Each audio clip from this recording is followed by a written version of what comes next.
अनि यहाँ यरुशलेममा चाहिँ के भइरहेको थियो भने उनीहरू फर्केर आए, तर फर्केर आएपछि आफ्नो घरहरू चाहिँ साह्रो बुट्टेदार बनाएर, राम्रो राम्रो घर बनाएर एकदमै मजाले उनीहरू बसिरहेको थियो, तर परमेश्वरको आराधना गर्ने भवन चाहिँ बनाएको थिएन।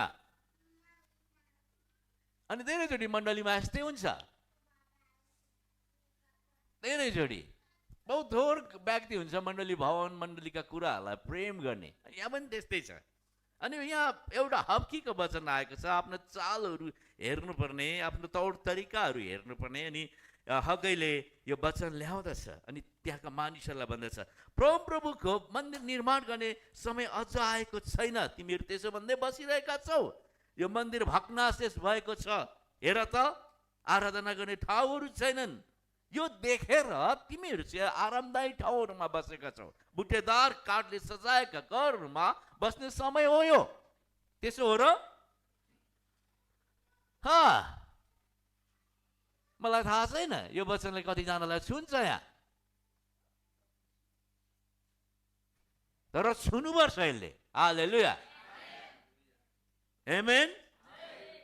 अनि यहाँ लास्टमा हक्कैले भन्छ, अब भयो, तिमीहरू धेरै विश्राम गरेर बस्यौ, डाँडा डाँडामा उक्ल, काठपात ल्याऊ र भवन बनाऊ। हालेलुया। अब अनन्त आशा मण्डलीका विश्वासीहरू डाँडा डाँडा जाने समय आएको छ। हालेलुया। अनि काठपातहरू बटुल्नु पर्ने समय र भवनहरू बनाउनु पर्ने समयमा हामी आइपुगेका छौँ।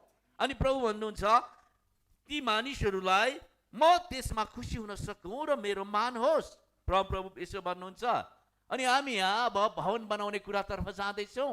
त्यो भएर म तपाईँलाई भन्दैछु, विश्वासयोग्य भण्डारे बन्नुहोस्। तपाईँसँग भएको दान वरदान, तपाईँसँग भएको समय, स्रोत, साधन, शक्ति, एनर्जी र तपाईँसँग भएको स्किल परमेश्वरको महिमाको निम्ति, मानिसको सेवाको निम्ति, स्थानीय मण्डली निर्माणको निम्ति र चेलापनको निम्ति दिने समय आएको छ। हालेलुया। किनकि जब हामी भवनहरू बनाउँदछौँ, एउटा सेन्टर बनाउँदछौँ, त्यहाँ धेरै मानिसहरू आउँछन्, प्रभुको आराधना गर्छन्, अनि तपाईँको त्यहाँ भ्यू छ। हालेलुया, आमेन। त्यहाँ मानिसहरू चेला बन्छन्। यो ठाउँमा प्रभुले हामीलाई यतिको वर्ष राख्नुभयो, अनि यहाँ धेरैभन्दा धेरै मानिसहरूले प्रभुलाई भेटेका छन्, धेरैभन्दा धेरै मानिसहरू चेला भएका छन्, अनि धेरैभन्दा धेरै चेलाहरू उत्पादन भएर प्रभुको काम गरिरहेको छन्। अनि यहाँ धेरैले बिउ पनि रोपेका छन्। म एप्रिसिएट गर्छु तपाईँहरूलाई। हालेलुया।